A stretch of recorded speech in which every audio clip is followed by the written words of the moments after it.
Vous rencontrerez évidemment un jour ou l'autre des situations dans lesquelles vous serez obligé de dire non à une augmentation de salaire d'un collaborateur qui vous fera la demande. Évidemment, c'est toujours des moments compliqués parce que vous savez que vous pouvez, par ce non, venir ruiner l'investissement, la motivation de la personne si nécessairement vous n'arrivez pas à faire comprendre, à expliquer correctement la raison fondamentale qui fait que vous dites non. Et dans cette vidéo, c'est ce que l'on va voir. Comment dire non à un salarié qui demande une augmentation? Ne dites pas simplement non, c'est exactement ce que je vous disais en préambule de cette vidéo, parce que très souvent, si vous dites uniquement non, vous allez braquer peut-être de manière définitive votre collaborateur. Alors, soit si vous cherchez à envisager cette solution, cette piste, ce qui n'est pas forcément la meilleure des choses à faire, mais en tout cas, c'est votre choix.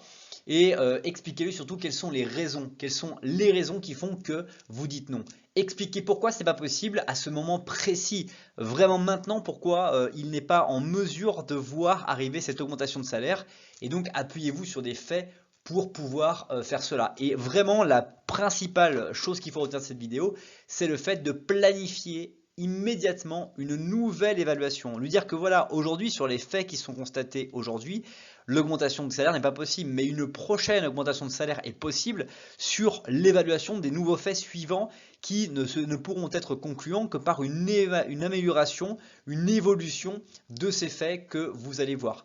Et grâce à cette nouvelle grille que vous allez mettre, soit votre collaborateur va y adhérer et va jouer les règles et puis vous pourrez du coup lui donner cette augmentation de salaire plus tard lorsqu'il aura accompli et fait évoluer sa situation, soit vous pourrez vraiment lui montrer que finalement il n'a pas réussi à progresser et que justement il n'a pas pu justifier à nouveau d'une augmentation de salaire. Donc expliquer ce qui pourrait justifier l'augmentation de salaire lui permettra de se projeter et de ne pas considérer que le non que vous dites maintenant est un échec définitif et total, mais que ce n'est que finalement qu'une réflexion. Et donc évidemment, soyez flexible envers justement les objectifs, l'atteinte de ces objectifs et aussi la manière dont vous allez échanger avec votre collaborateur parce que l'une des idées principales de cette vidéo, c'est de comprendre que vous ne devez pas dire un non ferme qui ne soit pas bien expliqué parce que sinon, vous allez complètement ruiner la motivation et l'engagement de votre collaborateur.